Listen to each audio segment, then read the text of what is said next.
Hey guys, and welcome back. Today I thought I'd share with you some of my favorite spring cleaning shortcuts. Twice a year I clean my mattress, and my favorite trick is sprinkling it with baking soda. Just sprinkle your mattress with baking soda, let it sit for a little while, and then vacuum it off. Not only does it eliminate odors and any moisture that might be in your mattress, but it also really helps tackle stains.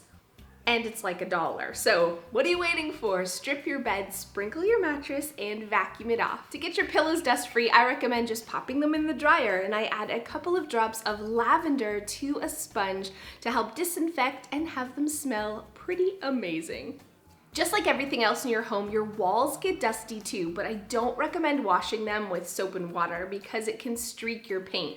Instead, I love this duster. What I do is I spray a little bit of end dust on one of these dusters and I clean the walls, starting at the top and working your way down. Not only am I getting the dust off, it's sort of like attracting onto this thing, but it's knocking some of the bigger dust and cobwebs down. So always start at the top and work your way down, and you'll be surprised how much dust is actually on your walls.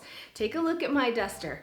It's gross after just one wall. I also do the exact same thing for all the light fixtures in my home during this time. A little bit of end dust and a dusting wand. Just make sure that your light bulbs are shut off, that your light fixtures are shut off, or you're gonna be burning. You're gonna be burning your Swiffer duster. But it definitely works for eliminating all the dust from the top all the way to the bottom.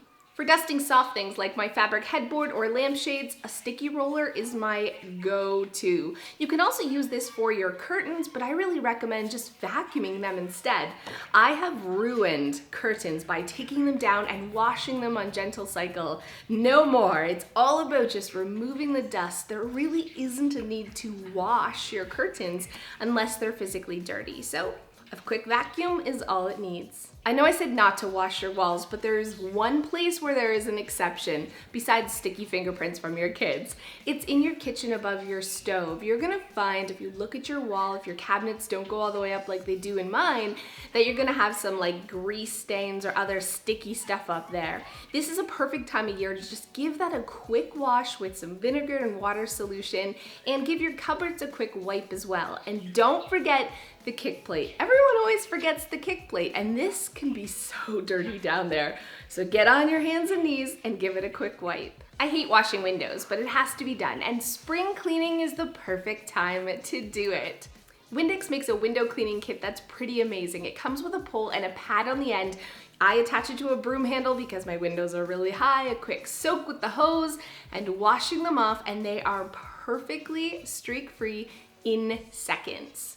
When it comes to washing the screens, I do it inside the shower. I spray them with a foaming cleanser and a quick little scrub brush to get any cobwebs or dead bugs, whatever gross stuff is on your screens off, and then rinse them, and they are perfectly sparkling in just a few minutes. For washing the inside of the windows, I like using a foaming cleaner just because I'm really lazy, and a foaming glass cleaner is pretty amazing for windows. I'm using a microfiber magic cloth because it works so good and leaves them streak-free, but newspaper works well too. These are just a few quick cleaning shortcuts that I use when spring cleaning my house, but if you want like a full what I do when it comes to spring cleaning, I'm gonna put a link to my spring cleaning playlist down below that shows me cleaning the coils on my fridge and emptying out the washer and the dryer and doing all the gross stuff that I do this time of year. I'm gonna put a link to that playlist down below, and also you can get a copy of my free spring cleaning printable. I'm gonna put a link to this free printable in the description below.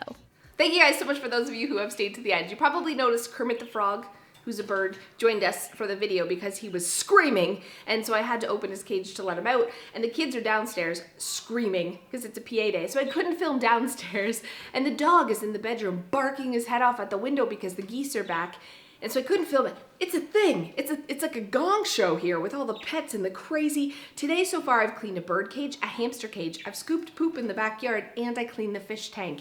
Pets equal work, and they equal love. They give you love, but it's work. It's more time in your day of all the different things you have to take care of. And I'm crazy, and I'm always wanting more animals, like in my mind, like the idea of more animals. I'm that person who daydreams about having a hobby farm with like horses and goats and chickens. I want chickens. I want so many chickens. And thank goodness for Joe, because I would so be buying chickens if it wasn't for him. And then I'd be regretting it, because not that they're not awesome. They are, but it adds to your day. Every pet that I acquire, I'm like, I want to be Ace Ventura. Oh, with like parrots flying and landing on me. I love animals. I don't love the work and responsibility that comes along with them. So we're just gonna call it. We're gonna be ending here. Every time I go to the pet store, it's everything I could do to not come home with an iguana or something, or a ferret, oh my gosh, or, a chinchilla. It's just like, I want it so badly. Easter's coming. Who doesn't want some bunnies? I've done that. Bunnies are a lot of work. So am I alone? Are you like that crazy person who wants to collect pets like they're just, and then you're like, now I gotta care for this pet. Why? Why am I so crazy? I don't know. I thought I'd share that with you. I'll see you next time.